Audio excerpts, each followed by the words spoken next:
Matahari terbit. Matahari terbit dari mana? Barat atau timur? Dari timur ke barat. Betul kan? Saudara, di dalam seluruh perjanjian lama, arti timur itu selalu arti melawan Tuhan. Dan anehnya di dalam Wahyu pasal 7 ayat kedua, malaikat ini muncul dari timur. Dari timur menuju kepada barat. Saudara, ini disebut sebagai parodi. Parodi itu seperti nyinyiran. Jadi sekarang Tuhan itu memberitahukan pada kita bahwa apa yang dulu menjadi kesialan itu akan Tuhan pakai untuk apa? Untuk memberitakan kepada mereka yang melawan Tuhan. Jadi berkat sekarang bukan berasal dari yang baik menuju yang turun ke bawah. Sekarang dibalik oleh Tuhan bahwa yang dari bawah itu Tuhan bisa mengangkat dan kemudian Tuhan bisa menyatakan kebaikannya, menyatakan penghakimannya. Dan malaikat ini adalah malaikat yang khusus, tidak diberitahukan namanya siapa. Jadi seorang malaikat ini membawa meterai Allah yang hidup. Jadi dia bawa meterai, bawa stempel seperti binatang-binatang dimeteraikan, dan perjanjian ada meterainya dan semuanya, saudara. Meterainya itu apa? Meterainya adalah darah Kristus, dan disebutkan di sana nama anak domba Allah dan nama Bapa surgawi yang dimeteraikan di situ. Jadi ini nanti di bawahnya pasal 8, pasal 9 baru ada. Nah, saudara perhatikan ya, ayat yang kedua yang di bawah. Dan ia berseru dengan suara nyaring kepada keempat malaikat yang ditugaskan untuk merusakkan bumi dan laut. Katanya, janganlah merusakkan bumi atau laut atau pohon-pohon sebelum kami. Para malaikat itu yang dipimpin oleh satu malaikat ini, sebelum kami memeteraikan hamba-hamba Allah. Allah siapa? Allah kami. Jadi kami bukan Allah, kami malaikat, kami pelayan Allah. Hamba-hamba Allah kami. Dan di mana? Pada dahi mereka. Nah, saudara, kita lihat ini. Saudara, ada satu rahasia. Kalau kita lihat di kitab Wahyu, kita nggak ke kitab, itu kan ada footnote-nya, ada bintangnya. Saudara, ini kan ada bintangnya. Saudara, pencet bintang itu. Tuk. Nah, keluar. Yehezkiel pasal 9 ayat 4 dan 6. Nah, kita baca. Saudara, ini sejarah yang panjang. Kalau saya ceritakan ini sehari nggak cukup. Karena ini berkaitan dengan gematria, rahasia abjad-abjad Ibrani, mulai dari Alef, Bet, Gimel, Dalet sampai kepada Taf. Ya, perhatikan ini. Firman Tuhan kepadanya, berjalanlah dari tengah-tengah kota, yaitu Yerusalem, dan tulislah huruf Taf, huruf T, huruf yang terakhir, huruf T. Bahasa Yunani Alef itu pertama, Taf itu terakhir. Terakhir hurufnya berapa? 22. Huruf terakhir 22. Nah, saudara perhatikan. Tulislah huruf T pada apa? Pada dahi orang-orang yang berkeluh kesah karena segala perbuatan-perbuatan keji yang dilakukan orang-orang di sana, bajingan pemberontak di sana. Jadi orang-orang ini itu berkeluh kesah kenapa? Karena dosa orang-orang LGBT, dosa orang-orang yang rusak luar biasa, dan mereka berdoa, aduh ini bumi ini begitu rusak, manusia begitu. Nah, orang yang berkeluh kesah inilah yang diberikan meterai oleh Tuhan dengan huruf apa? T. Ya, kenapa mereka berkeluh kesah? Karena perbuatan manusia begitu keji sekarang. Perkawinan laki-laki dan perempuan itu normal, tapi gereja mengawinkan laki-laki dengan laki-laki, perempuan dengan perempuan, itu namanya kekejian. Dan orang mengatakan itu hak asasi manusia. Dia punya hak. Dia mau berkelamin apa nggak ada masalah. Mau laki mau perempuan boleh-boleh saja. Dia yang punya tubuh sendiri kok. Mau ganti kelamin boleh. Lu cinta Luna, lu cinta siapa? Lu cinta saya atau cinta kamu? Mau ganti kelamin iya. Dan bahkan mengatakan saya pingin hamil lu. Aneh juga ya. Dorce agama lama juga sama. Pingin punya anak, sampai mati nggak akan punya anak, baru dia sadar bertobat. waktu mati bertobat, saya laki-laki. Baru sadar. Apa yang lain seperti itu ya? Saya nggak tahu. Nah, saudara perhatikan apa yang terjadi. Ada orang-orang yang begitu kejam, begitu keji, orang-orang yang menjijikan di hadapan Tuhan itu. Wah, itu sudah nggak tahan, dan orang-orang kudus itu melawan mereka dan berkeluh kesah kepada Tuhan. Kapan Tuhan engkau datang? Engkau menghakimi mereka. Dan mereka akhirnya dianiaya, dibunuh dan diusir. Ayat yang ke-6, orang-orang tua, teruna-teruna dan darah-darah anak-anak kecil dan perempuan-perempuan bunuh dan musnahkan.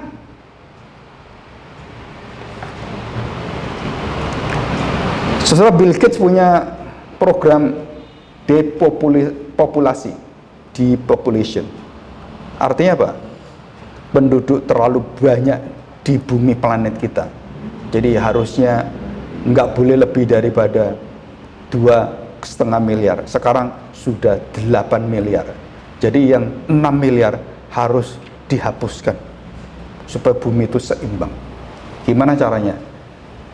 Ya nggak tahu.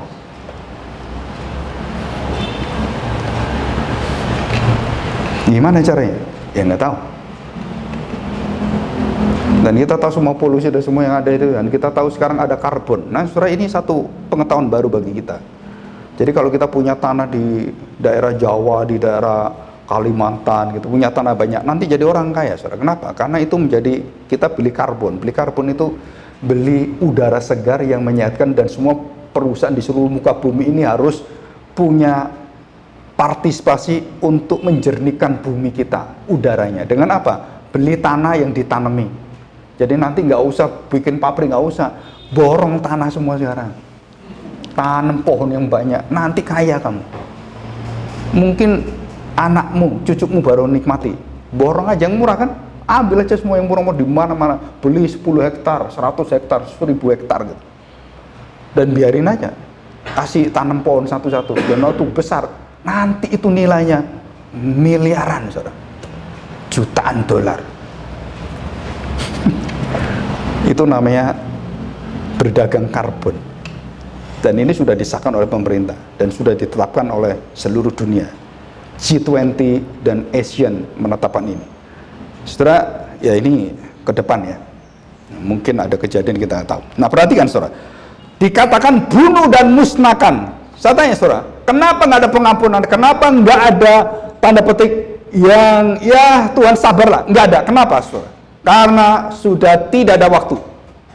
Dan ini menimpa persis seperti yang terjadi pada bangsa Israel. Dan waktu bangsa Israel dihempaskan oleh Tuhan dan dihancurkan oleh Tuhan dan dibuang oleh Tuhan, seluruh suku bangsa Israel itu hanya tinggal 2, nggak lebih dari 4 suku, dan semuanya di bumi hanguskan. Dan khususnya nanti kita pelajari di pasal 7, 12 suku, ada 1 suku yang dibuang oleh Tuhan, suku Dan dibuang oleh Tuhan, dan yang satu adalah suku Efraim dibuang oleh Tuhan, dimusnahkan, tidak dicantumkan dalam keturunan Israel, di bumi hanguskan oleh Tuhan. Itu bangsa Israel secara daging di bumi hanguskan oleh Tuhan. Dan banyak orang katakan, oh enggak, nanti bangsa Israel itu akan kembali pada Tuhan. No. Baca Alkitab mengawur. Orang-orang yang bukan amil ya, yang dispensasi itu banyak tafsiran akhir zamannya kebablasan dan ngawur.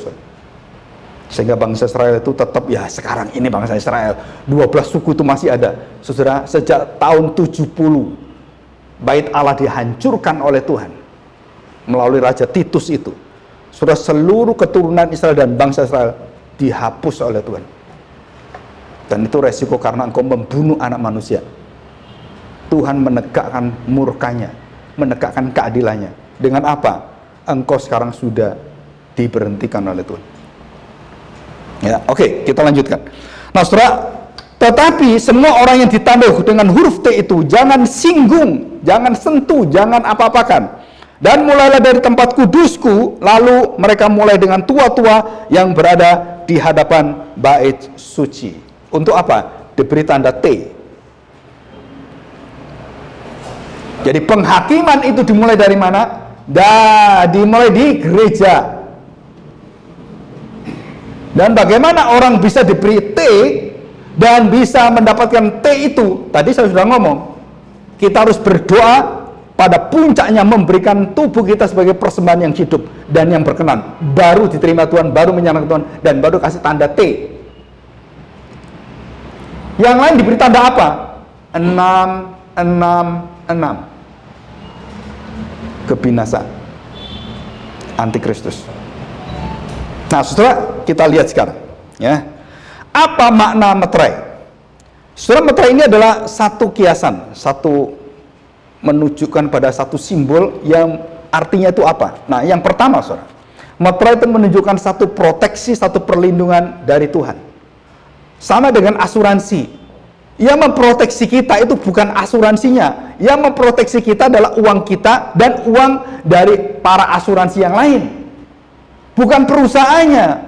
Banyak orang dibodohi oleh perusahaan asuransi. Kenapa? Karena pikirnya, oh asuransi ini yang menjamin saya. Bukan, saudara. Yang jamin kamu tuh ya sesamamu itu.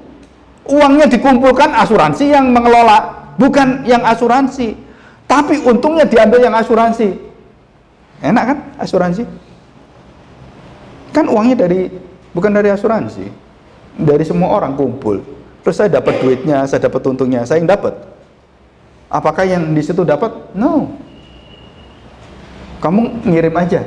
Dapatnya kapan? Oh, kalau kamu kecelakaan, kalau kamu mati masuk rumah sakit, asuransinya baru keluar, gitu kan? Kalau nggak mati, nggak apapun, ya habis uang. Nah, kemana uang itu? Ya untung saya.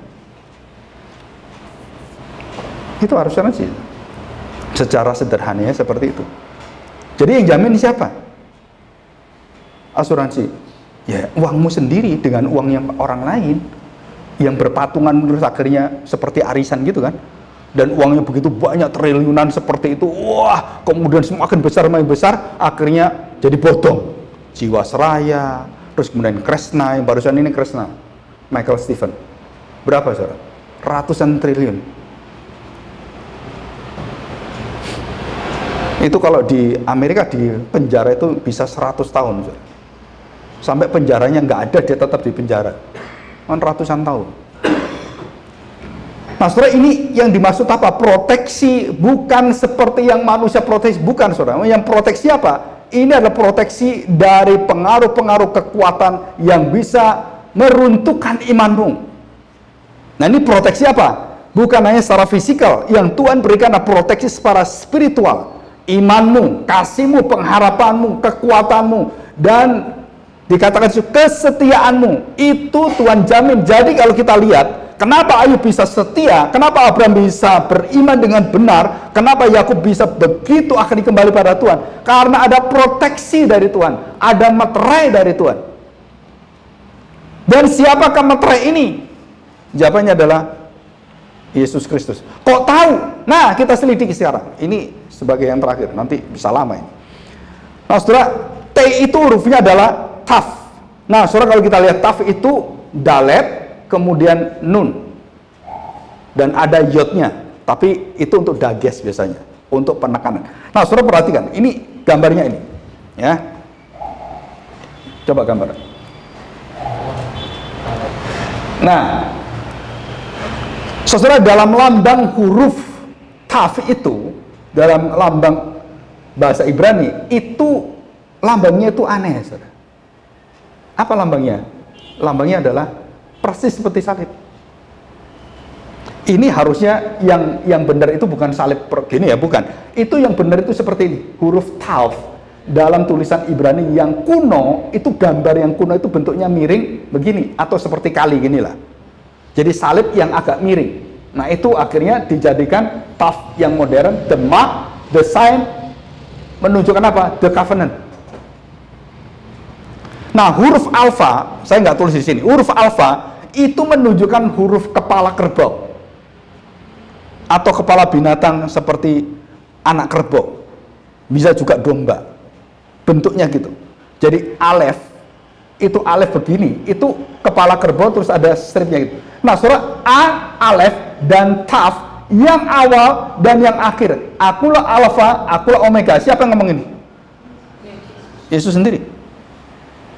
Saudara, ini kalau diselidiki ya, di dalam gematria, terus kemudian kita masuk ke dalam Yeskiel, saudara, itu semua Kristus ada di sana. Di dalam setiap kalimat-kalimat nubuatan, itu memancar dan menuju pada kemuliaan Kristus. Jadi Alef ketemu dengan Taf. Saudara, coba kita lihat gambar yang satunya. Binatang, ada nggak? Sempet nggak? Yang bawah sendiri, yang ada salib, bawah sendiri. Ya. Nah, saudara ini. Nah, yang sebelah kiri, kita lihat ada kepala kerbau atau kepala domba. Itu adalah Alef. Lambang huruf Alef bahasa Ibrani yang awal, yang pertama, dan kemudian Taf itu di sana. Dan apa yang terjadi? Anak domba Allah yang disalibkan sebagai tanda perjanjian dan tanda bagi semua orang percaya. Akulah Alfa dan Omega. Baru kita tahu sekarang apa artinya Alfa dan Omega. Yesaya mengatakan Alfa dan Omega yang memuncak kepada hamba yang setia di dalam Yesaya 42 dan Yesaya 53, dan dikatakan dialah Alfa dan Omega, yang awal dan yang akhir. Artinya dialah seluruh daripada permulaan tanda perjanjian, dan dia mengakhiri tanda perjanjian, dan dialah Alfa dan Omega. Saudara, kita masuk lebih dalam lagi. Ini banyak cabangnya.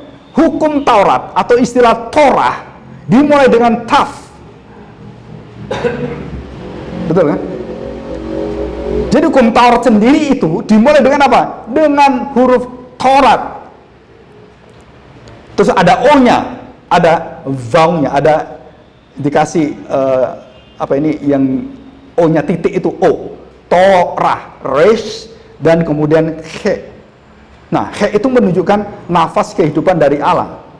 Jadi ini adalah, saudara, semua dimulai dan diakhiri dengan apa? Dengan tanda perjanjian, barulah Torah itu bisa berjalan di dalam kebenaran Allah. Dan itu Torah. Itu arti Torah. Instruksi itu dimulai dengan apa? Dihidupkannya yang mati dan yang hidup, yang awal dan yang akhir. Baru kamu bisa jalani semua Torah itu. Kamu bisa mengalami jalan kebenaran di dalam seluruh hidupmu. Jadi kalau kita lihat, akulah jalan, akulah kebenaran, akulah kehidupan. Saudara, ini semua menunjuk kepada Torah. Jadi Yesus waktu mengatakan akulah jalan kebenaran, dia mengatakan akulah Torah.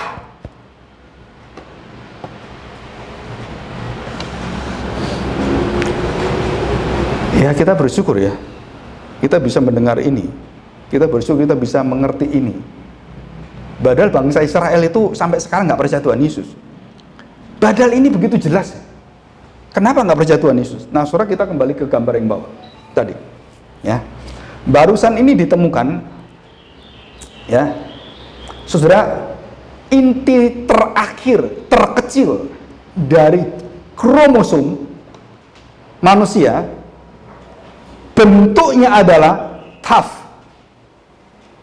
Jadi persis seperti bentuk tadi itu, yang mark, sign, and covenant, semua tanda yang ada kromosom genetika kita yang disebut sebagai apa itu, seperti kalau kita ngomong yang paling kecil gitu ya. Nah, saudara, bentuknya adalah seperti ini. Dan aslinya itu seperti ini. Yang tengah itu, yang hitam, titik-titik. Nah itu. Dan kemudian diambil semuanya dan dikumpulkan. Saudara, yang menemukan ini orang Kristen. Dan dia mengatakan begitu dia menemukan itu, ini ada di YouTube dan sudah diwawancarai, dia langsung menangis, saudara. Kenapa?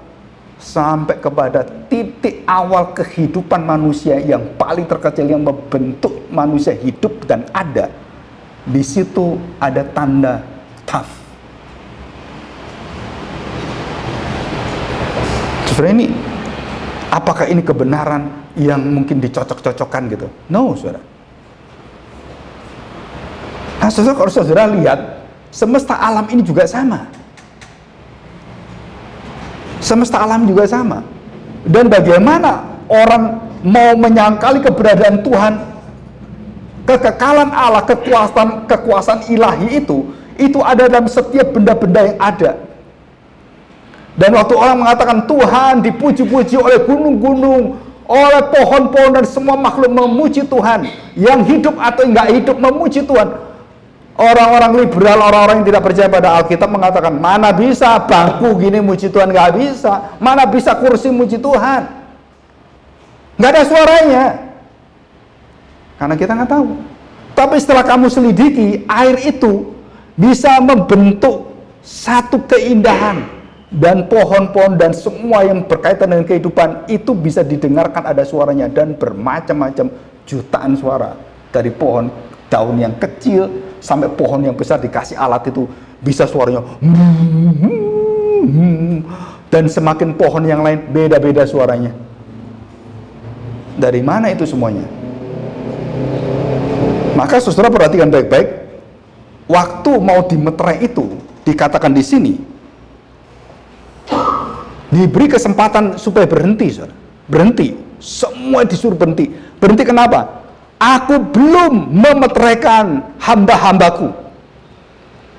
Nah, saudara, kita lihat bahwa yang mati nanti masih ada. Jadi waktu Tuhan melaksanakan pemeteraian ini, saudara, itu sambil berjalan Tuhan meteraikan, dan waktu terakhir dan waktu cawan itu akan dibuka, 7 cawan itu dengan tertutupnya seluruh daripada kasih Allah dan dibukanya kemarahan Allah, murka Allah, saudara.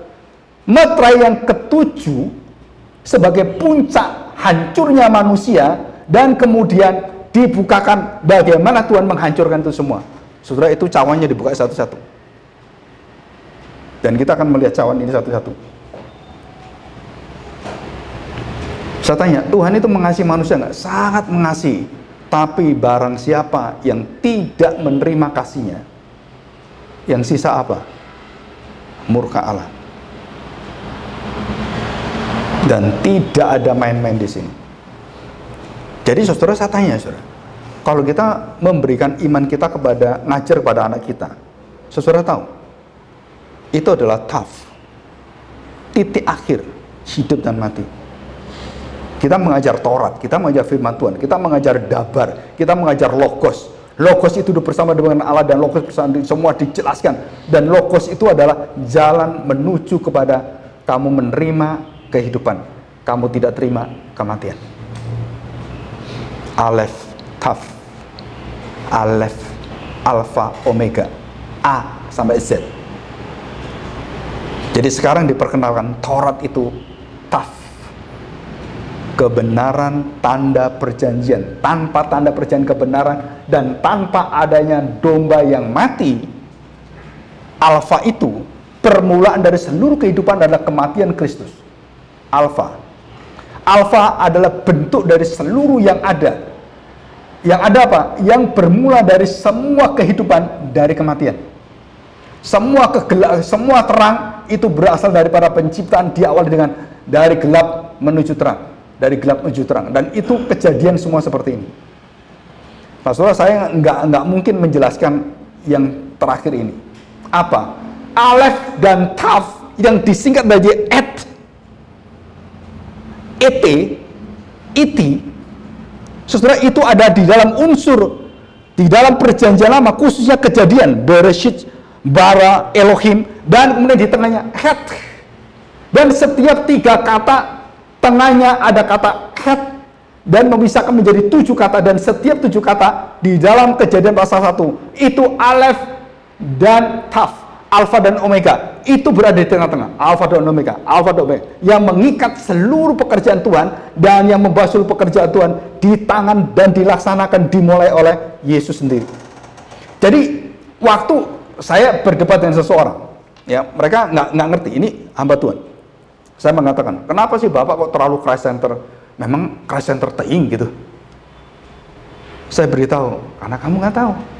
Kalau saya yang tahu, wah, rahasianya luar biasa. Karena kamu nggak tahu, nah, buat apa sih? Nggak tahu. Dan saya beritahu, saudara, waktu saya mengatakan bahwa setiap huruf, setiap kalimat, setiap ayat-ayat, dan setiap pasal, perikop, dan setiap buku semuanya, itu semua di dalam unsur Kristus hidup tinggal di dalam setiap huruf itu. Orang mengatakan, Bapak ngada-ngada. In every page, in every letters, Christ sovereign and govern. Sampai kepada letternya, huruf-hurufnya, Kristus ada di tengah-tengah huruf itu semua. Saudara, saya nggak punya waktu membuktikan itu. Kenapa? Karena ada semua di sini. Minggu depan saya bawa beberapa bukti. Yang kejadian, at-nya di mana, at semua. Alfa, omega, at. Yang tidak diterjemahkan dalam bahasa Indonesia, nggak ada terjemahnya. Harusnya diterjemahkan. Harusnya. Jadi waktu kata Allah menciptakan langit dan bumi, alfa, omega. Dan kemudian alfa, omega. Alfa, omega. Nah gitu harusnya. Harusnya diterjemahkan. Tapi karena alfa, omega, bosan orang kan, udah nggak usah terjemahin aja. Nah kita kehilangan kekuatan kunci paling mendasar. Dan itu pun, saudara tahu, di dalam kebudayaan orang-orang Yahudi, mereka sudah tidak memakai ini lagi. Tapi sekarang mereka waktu mengenal Kristus, mereka melihat kepada kebenaran itu, mereka kemudian mulai menggali, mulai dari ilmu pengetahuan sampai kepada kitab Ibrani, Aramik yang asli, yang kuno itu, saudara, semua keluar Alef, Taf, Alfa, Omega. Dan disitulah kita lihat Kristus. Nah, kita belum membahas tentang Taf, artinya 400. Artinya apa? Angka terkecil adalah alfa, 1. Dan angka terbesar bukan 9. Nah, saudara perhatikan. Ibrani angka terbesar bukan 9. Berapa? 400.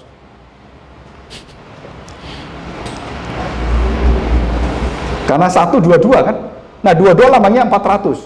Nah, saudara, saya pikir kita nggak bisa bahas panjang-panjang di sini. Kenapa? Karena waktunya terbatas.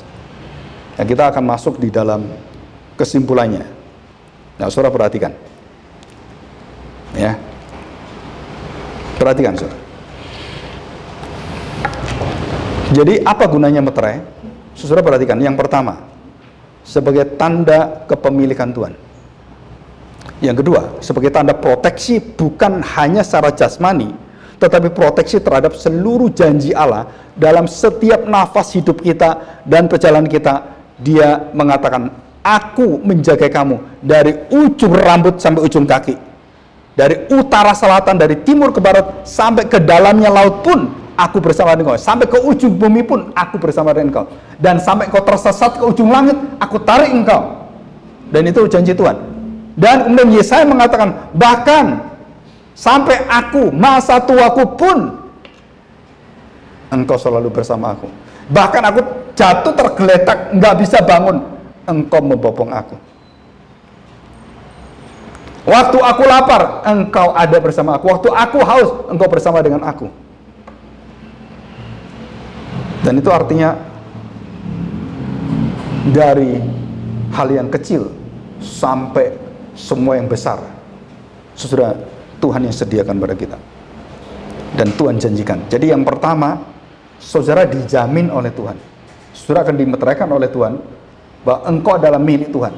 Yang kedua, seluruh apa yang Tuhan janjikan kepada Abraham, Tuhan janjikan kepada Ishak, Yakub, janjikan kepada bangsa Israel, saudara, itu menjadi milik perjanjian di dalam Kristus yang sempurna. Dan waktu kita melihat perjanjian pada Abraham dan seluruh keturunannya masih nggak sempurna. Kenapa? Karena belum ada tafnya, belum ada Kristusnya. Dan waktu Kristus ada, perjanjian itu dimulai dengan kematian Kristus yang adalah alfanya, dan kebangkitan Kristus yang adalah tafnya, menjadi jaminan bagi kita yang disebut sebagai kita dibaptis.